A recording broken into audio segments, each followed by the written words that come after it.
Hello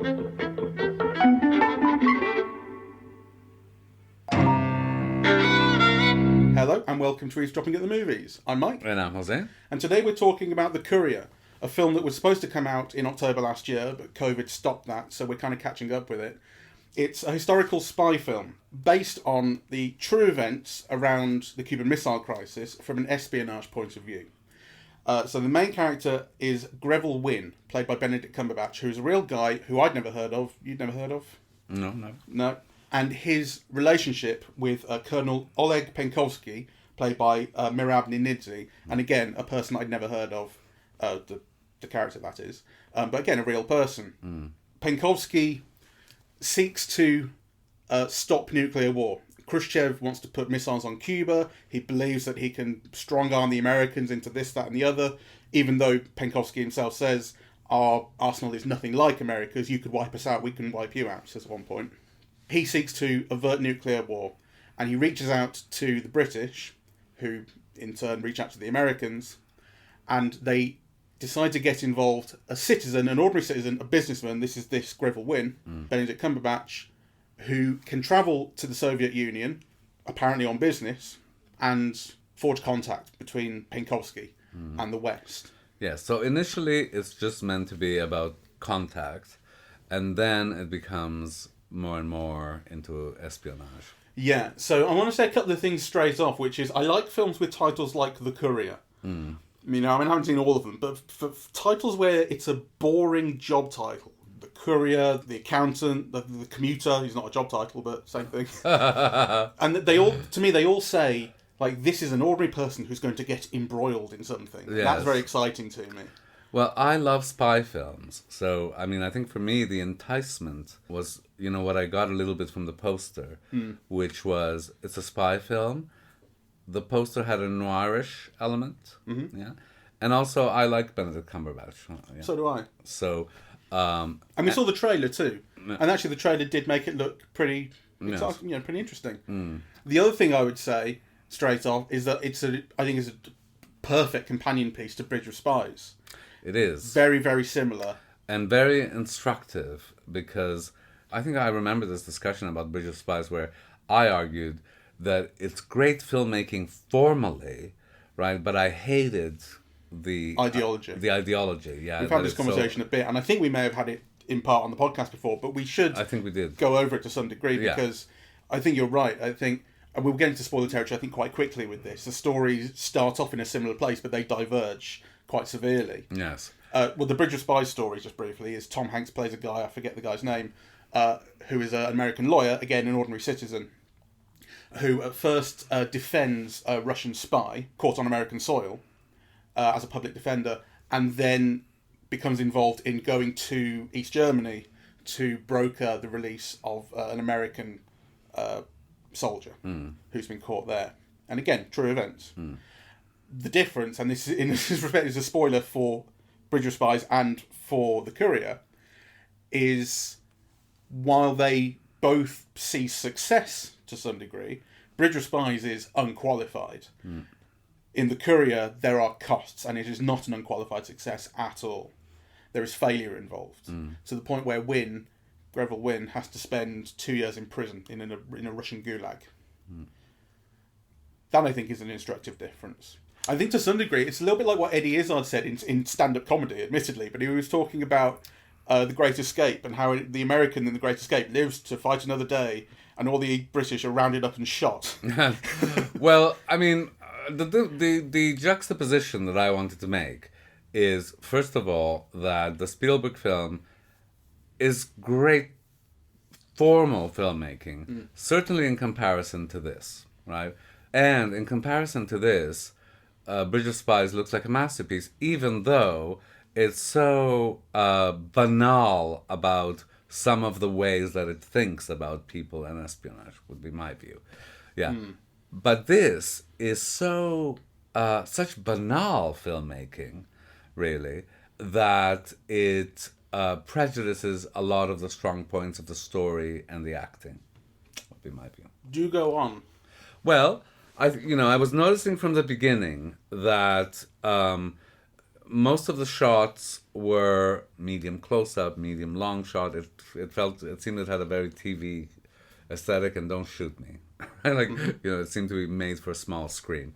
Wasn't peopled with things that could catch the eye or add texture. It's very beautifully shot. Yeah, wonderful lighting, and light kind of catches smoke and things. Yeah, kind of, the lighting, and it's almost kind of classic, side lighting, the kind of lighting that you get in noir. Often you'll just have the light on a face, and sometimes it'll be quite harsh light, right? So the idea is not to make it beautiful, but also obviously it obscures the fact that there's nothing in the background except a face, right? Which I don't mind, right? So I think those scenes you're talking about, I think really the gulag scenes towards the end, the interrogations, but they were quite striking to look at. Yeah, they were. But the film has visual devices that seem to come out of the stage, right? And I was interested to learn that the director of this film was the director of the Royal Court Theatre. Yeah, and actually, that instantly made sense of the film for me, right? Yeah. Yes. So, it's a social issue film, it's a historical film, it's about, the importance of the individual and the strength of the human spirit. It's about Britishness, about, historical Britishness. And also the film is very stagey. It really is all about the performance with a few metaphoric devices. Go on. Well, a few shots that are meant to be striking, but that are actually not, reflections, things that are distorted through an oval lens that you sometimes see. It's a film that feels static and without movement. And, kind of the only time that I felt movement was those scenes where they're in the car and you're having, like, the trees kind of reflected on the windshield as they pass by, which is, like, the most cheesy basic device.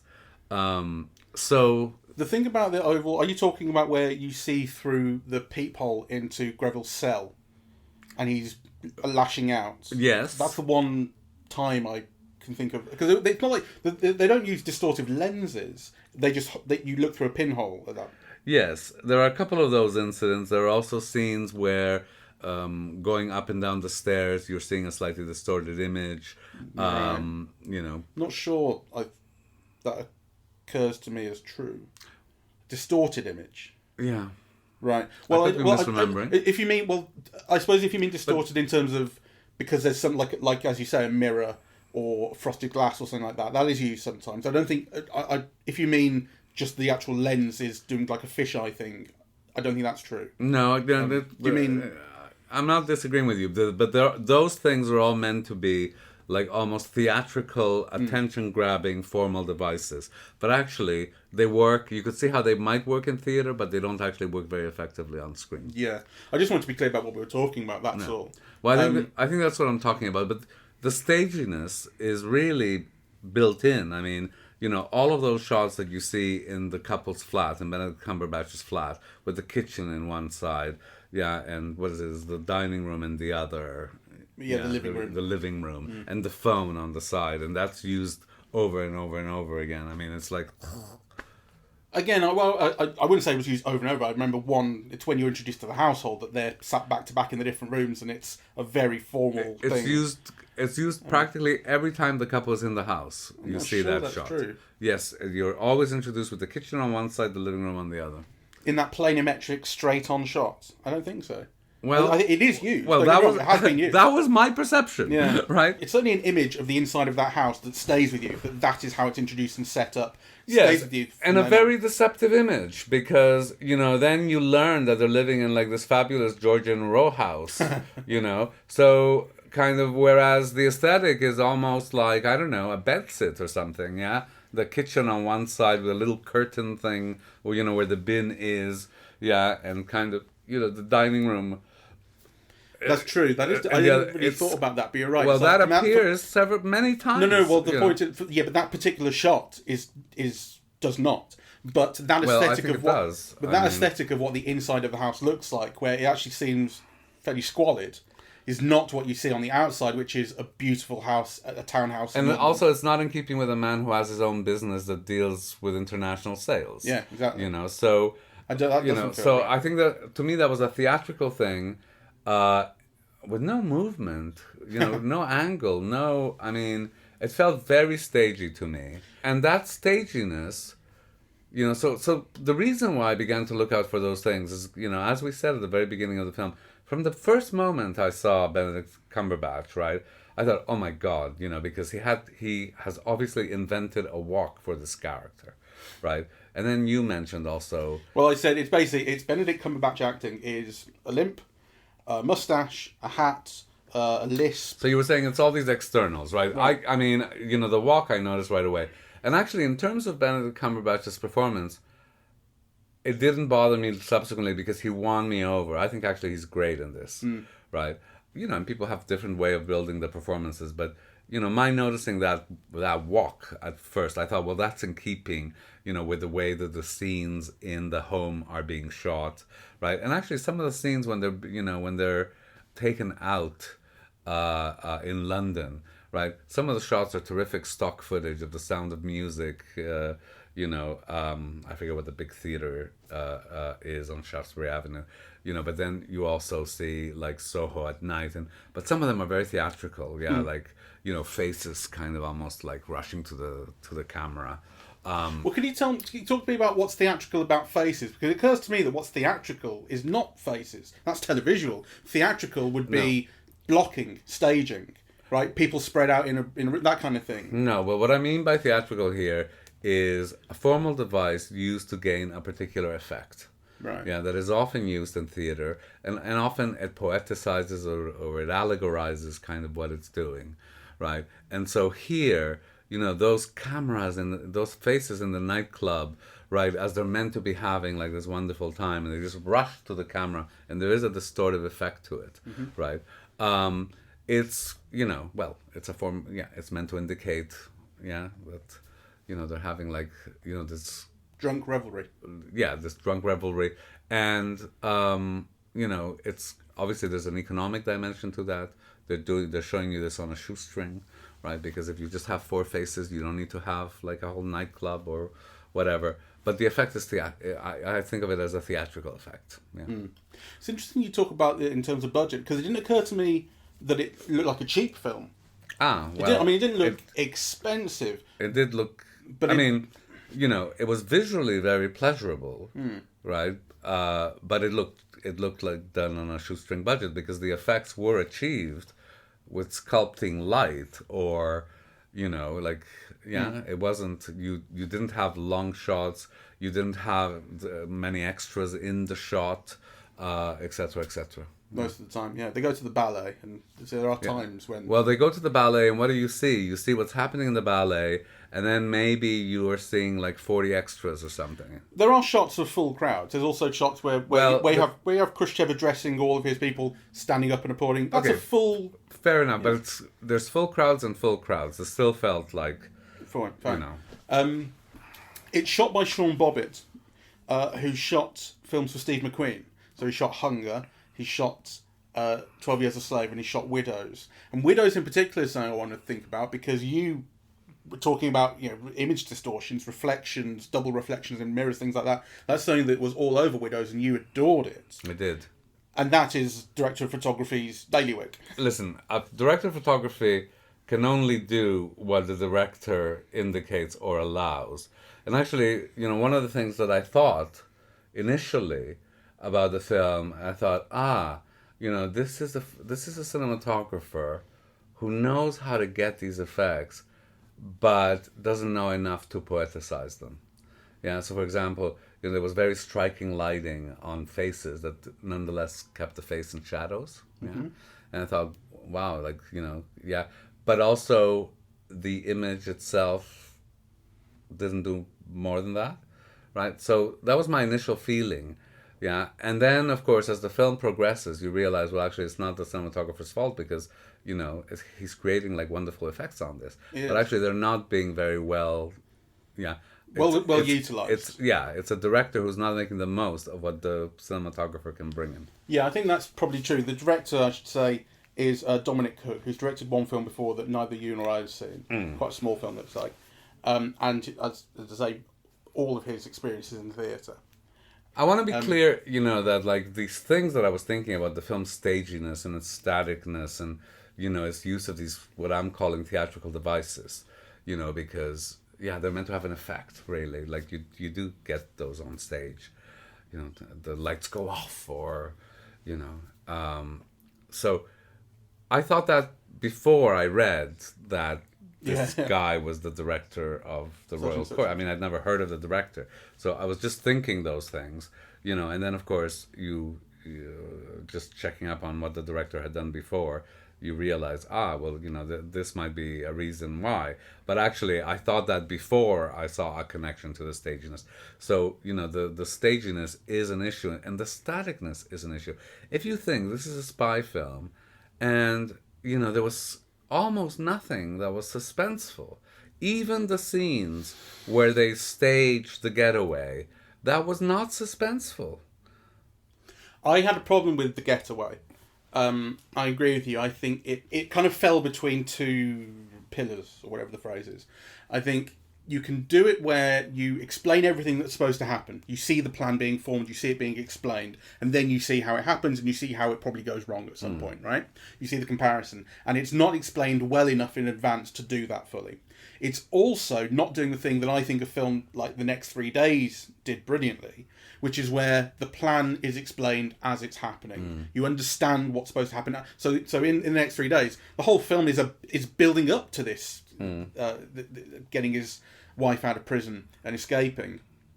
And you see a lot of the build up beforehand, and you get an impression of what he's going to do, but actually it's basically all kept a secret. And as the plan comes into action, you learn very quickly what's supposed to be happening. Sometimes half a second before it happens, because he's in the middle of doing it. Immediately it becomes legible, and then it either comes off or it doesn't. Something goes wrong. He has to improvise. He has to adapt, and you see everything that he's planned come into play in the moment, and it works very, very well. This also doesn't do that enough. So it's half of one and half of the other, and you don't feel quite enough about where everybody's supposed to be, who everybody is, for one thing. There's one character, they do talk about getting this boat over to Finland, and that will be freedom. And when the CIA woman is talking about that, she's with some young guy who you haven't seen before, and she says, "You'll be fine, don't worry about it." So obviously he's a new guy, but he's the one who's going to have something to do with the ferry. And then you see him a little bit. And you think he's a traitor, that he's actually betrayed them. There's a suggestion, but it's not clear. I was confused about what his place was exactly, and where he was in the middle of the getaway. So it doesn't orchestrate that well enough at all. No. But it also is very clear that the moment that Penkovsky comes home and rounds the corner to the living room, you know that there's going to be someone there with his wife. I know, but that also was so badly filmed, It's like as soon as he says, "Honey, I'm home," or something like that, and you don't see, you just know that's happened, So I thought it was interesting because, Torn Curtain is seen as Hitchcock's very worst film, right? Or a lot of people kind of, they poke fun of it. And it's a work of dazzling genius in comparison to this. Because even though it's a failed work, and it's also about, Torn Curtain, the Iron Curtain, right. A spy. I haven't seen it. Oh, well, no. You should see it. It's Julie Andrews and Paul Newman, who everyone criticizes for being completely miscast and so on. But, it's a film that has tension, it has gore, you're nervous about what's going to happen to the characters, right? There's a scene on a bus where, you are tense about what's going to happen to them.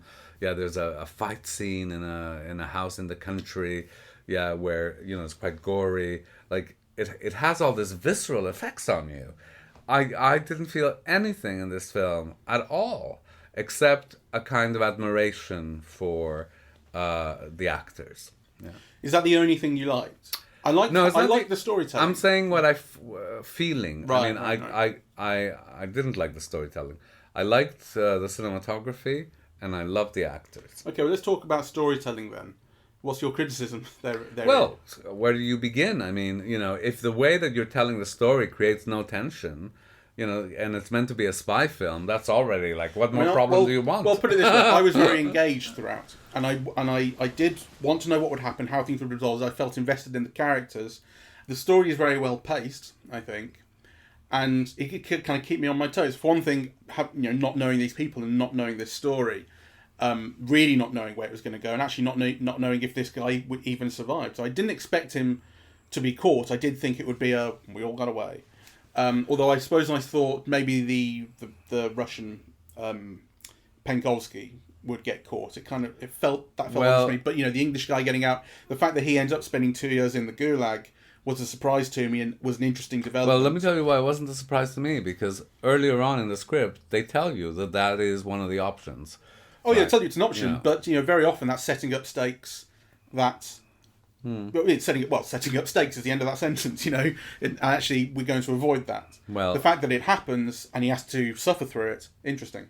I thought that was all predictable. Actually, I thought it's almost like a stereotypical actor-driven, stage-driven production, right? That kind of and I don't disagree with you. It also held my interest, right, until almost like the end, yeah. Because then you wonder, well, just how are they going to get out of this and get it over with, really? Whereabouts in the end, do you think? Well, the bits where he's sent to prison, and then you forget about the Russian. The film forgets about the Russian until the conciliatory moment at the end. And there it began, to lose my interest, because I thought, this is going to be like torture until, they get him out. Which actually was not far wrong, So... I think what held the interest is Benedict Cumberbatch, right? And the dilemmas for him, and the way that he plays this kind of. I even loved his look. He's just so fascinating in this, because he can be very handsome, right? And in this one, he really does look like a Colonel Blimp figure, like not too bright.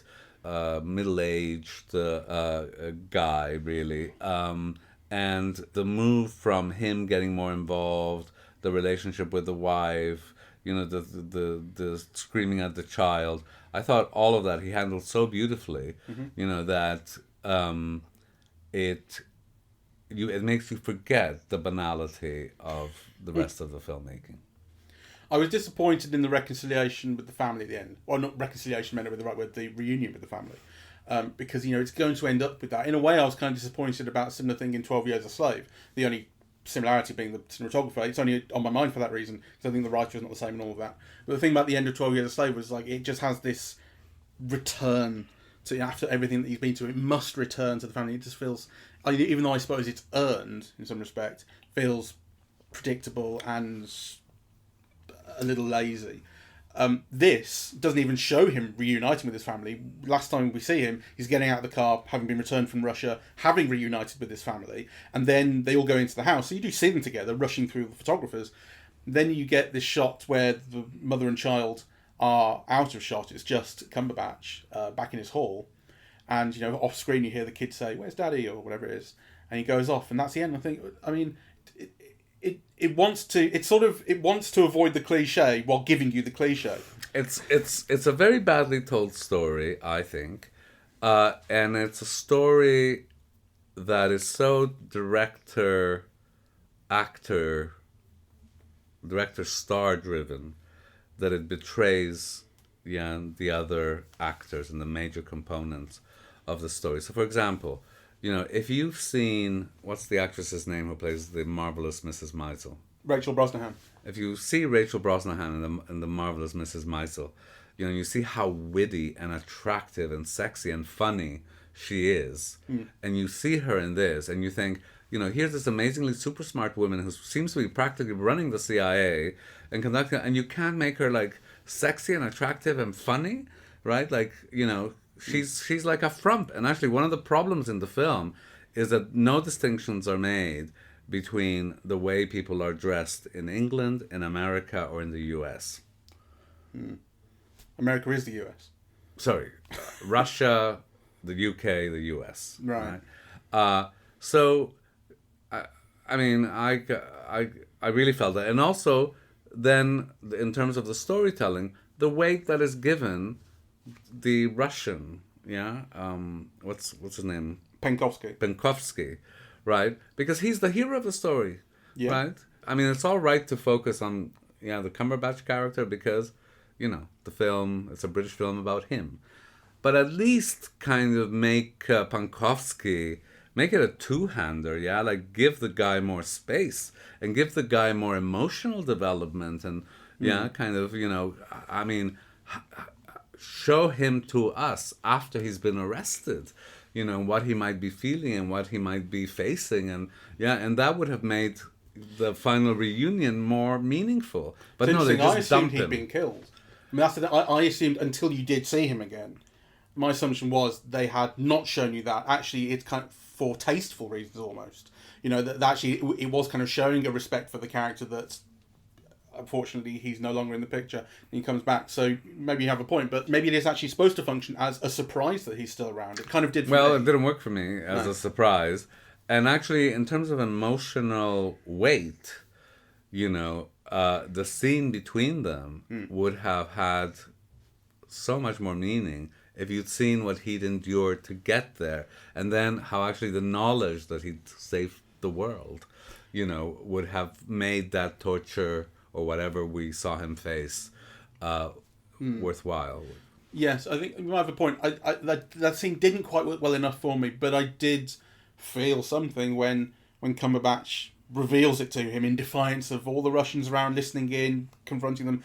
And I did, I like the forcefulness of that, and I like the defiance of it, and I do like their relationship throughout. I think it's a real centerpiece of the film. I again felt that was a weakness in the film because, again, it relied on theatrical effect. It was just the actor's voice and gesture with a chin, that was meant to convey all the weight of that, as if a camera didn't exist. Wait, which you mean the very end? The revelation to the guy that he'd saved the world. Yeah, it was all done through the actor. As in Mirabninity, who plays... No, Cumberbatch 2. I thought sorry, explain what you mean. I'm not sure. Okay, what I mean is that the whole effect that he'd saved the world, that Cumberbatch says something, about the missiles not being in Cuba any longer. Mm-hmm. Yeah, the meaning and the weight of all of that is carried. He does it with the chin. He's shot from below, and he moves his chin forward, and to whisper to him, or to say to him, actually to defiantly say to him, if I remember correctly. Well, he doesn't whisper at all. He shouts it. Yeah. That he'd saved the world. So, but he also gets up. He shouts across the table. It's a little bit more than just he moves his chin forward. Oh, I thought it was just he moved his chin. Be more. But I thought you were talking about the response from Ninidze playing Penkovsky, which is a little blank, I felt. And it's not the actor's fault. So, because he's a great actor playing that part. I thought he was fantastic. But the character's not giving enough weight, and he's not. The character's not giving any weight, and he's not developed enough. No, he's not giving enough moments. He's not giving enough color, right? It's actually Cumberbatch who carries it all, right? And that's for better and for worse, because actually he is terrific, right? But I think, and sometimes the film has to hold back and let the actor carry. I don't have any problems with it. I think this is a film in which, without the actor, the film is really nothing. I did like the relationship between the two of them, though, throughout. I like seeing them learn about each other, start to get on together, spend good times and that kind of thing. I think they play off well each other. Basically, I think they have good chemistry. They do. And that works nicely, and it is a pleasure to actually be in their company when they're together. Yeah. All right, so I think we need to wrap this up, really. Your final kind of summary? I had a good time. So, fuck you. I definitely will not be seeing it again, I can assure you. No. To me, it's a little bit like The Darkest Hour. Right? Yeah. But a little bit less smug than that. But it's a kind of banal filmmaking. You can see it making me watch Bridge of Spies again, which is very easy to do because I really like watching Bridge of Spies. Yes, well, you'll be much better off watching Bridge of Spies than watching this again. And then when I watch Bridge of Spies, I tend to watch The Post again because I really like that too. Well, I think Spielberg has just really worked for me. Even though they are both the Tom Hanks, we know what's going to be said at the end of this. Filmmaking, America great, yes. Everywhere else not so great. Freedom. Yes, people decent. Constitution. If you just had all those words at the end of a Spielberg film, it would make as much sense. Wouldn't it? Anyway, I kind of I suppose, just to have a little bit of a last rant, there's such a tradition in Britain, of stage directors, going off, and making movies, for no other reason than they've had success on stage, in a way that very rarely, if ever, happens in Hollywood. I suppose Orson Welles is the exceptional kind of exception. Other people might have worked a little on the stage, but then they had to go through a route to make movies. Whereas here, there's so many, Peter Brook and so on, they all made movies. And it kind of upsets me because actually they don't know how, and this is an example of why. Yeah, they don't know how, right? So they're leaning on all the technical people, but actually they've got no visual flair and no skills, in terms of, how to convey storytelling. And it just feels banal. Do you think that's also true of acting? Because acting is seen here as theatrical. You learn at stage school. In America, you learn at acting school, film school. Well, I mean, my view, of course, is that American acting is just as great as British acting any day of the week, right? But it is a different tradition, and I think actors here are really wonderful. I mean, I wouldn't say that, Cumberbatch suffers, because he's someone who learned his trade on stage. I mean, he's fantastic in this. So, I don't have a problem with that. And the reason why I don't have a problem with that is because, Cumberbatch both, has a 20, 30 years experience of being an actor. So he's already got all of these skills. And obviously what he physically embodies just by the way he looks and moves and so on. So he's bringing in a whole weight of knowledge and experience that is not equivalent to what this stage director is bringing to this movie. Thank you very much for listening. We are eavesdropping at the movies, and we are on Apple Podcasts, Audible, Google Podcasts, Spotify, SoundCloud, and YouTube. On social media, we're on Facebook and Twitter at Eavesdrop Movies, and the website is eavesdroppingatthemovies.com. Thank you very much. Bye-bye.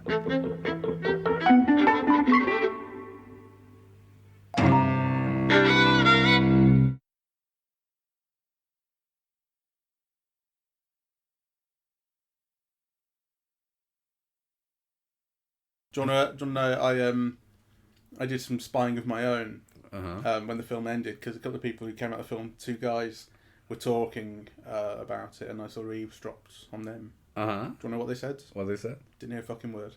Really bad at spying. Oh, well. I'm glad we saw it, though. Well, that's nice. It's exactly the kind of Bit film of positivity, why not?